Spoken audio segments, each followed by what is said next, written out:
તો બરોડા ડેરી ચૂંટણીમાં આજે મતદાન પ્રક્રિયા કુલ 13 માંથી 9 ડિરેક્ટર બિનહરીફ થયા છે.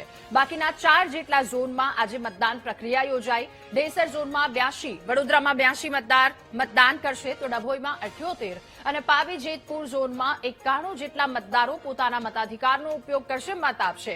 ઉમેદવારો સભાસદો મતદાન કરવા માટે સ્થળ પર પહોંચ્યા, ત્યારે 4 જેટલા ઝોનમાં મતદાન શરૂ થયું છે. મતદાન કરવા માટે સભાસદો ત્યાં પહોંચ્યા, જેમાં ડભોઈમાં 78, પાવી જેતપુર ઝોનમાં 91 મતદાર પોતાના મત આપશે. ઉમેદવારો સભાસદો મતદાન કરવા માટે ત્યાં પહોંચ્યા. બરોડા ડેરીની આ ચૂંટણી દૂધ ઉત્પાદકો, પશુપાલકો, દૂધ મંડળીના પ્રમુખશ્રીઓ, મંત્રીશ્રીઓ, સહકારી આગેવાનો સાથે અમારો ઘરાબો રહ્યો છે. દિલથી અમે એમની સાથે કામ કરીએ છીએ.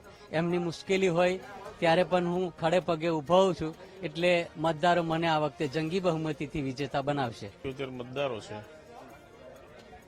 અને સૌથી વધુ મત મેળવીને વિજય બનીશ એવી આશા છે. પાછલા 5 વર્ષથી સતત પશુપાલકો સાથે અને દૂધ સહકારી મંડળી સાથે કામ કરતો આવ્યો છે. મને મારી મહેનત પર વિશ્વાસ છે કે મને સારામાં સારા મત આપીને વિજય બનાવશે. મને મારા ડેસર ઝોનના મતદારો પર પૂરેપૂરો ભરોસો છે અને મારા 82 માંથી 65 થી 60 મત મારા નીકળશે તેવો પૂરેપૂરો ભરોસો મને છે. આ જે સામેના ઉમેદવાર 2009 થી ડેરીના ડિરેક્ટર છે, તેમને અત્યાર સુધી જે મંડળીએ તેમને મત ના આપ્યો હોય તેવી 14 થી વધારે ડેરી બંધ કરાવી દીધી છે. એ મતદારોમાં રોષ છે કે ખાલી એક મત ના આપવાથી ગામ લોકો, પશુપાલકો ઘણા હેરાન થઈ રહ્યા છે. આજે આતુરતાનો અંત આવી જશે. આજે તો બરોડા ડેરીની આ ચૂંટણી દરમિયાન મતદાન મથક પર પહોંચ્યા વર્તમાન ડેરી ચેરમેન. ચૂંટણીને લઈને વર્તમાન ચેરમેન દિનુ મામાનું નિવેદન. કહ્યું, ઇતિહાસમાં પહેલી વખત 9 બેઠકો બિનહરીફ થઈ હોવાનું તેમણે કહ્યું. 4 બેઠક પર થઈ રહેલી ચૂંટણીને લઈને ઉમેદવારોને શુભેચ્છા પણ પાઠવી. તો ચૂંટણીમાં સહકારી રજિસ્ટ્રારે આપેલી નોટિસનો અમે જવાબ આપીશું. દૂધ ઉત્પાદકોમાં હિતના કામ કરતો રહીશ, દિનુ મામાએ કહ્યું.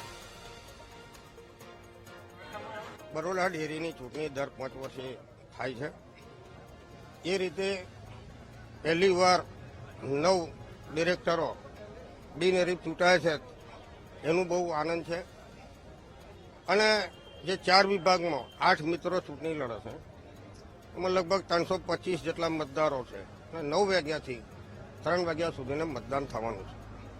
3 વાગ્યા પછી 1 કલાક રિસેસ રાખીને 4 વાગે ચૂંટણી અધિકારી શ્રીના કહેવા પ્રમાણે zone by zone 1 by 1 counting થશે અને લગભગ 6:30-7 વાગે આ પ્રક્રિયા પૂર્ણ થશે. આપ સૌ જાણો છો કે 2012થી બરોડા ડેરીમાં મેં ચૂંટાતો આવ્યો છું.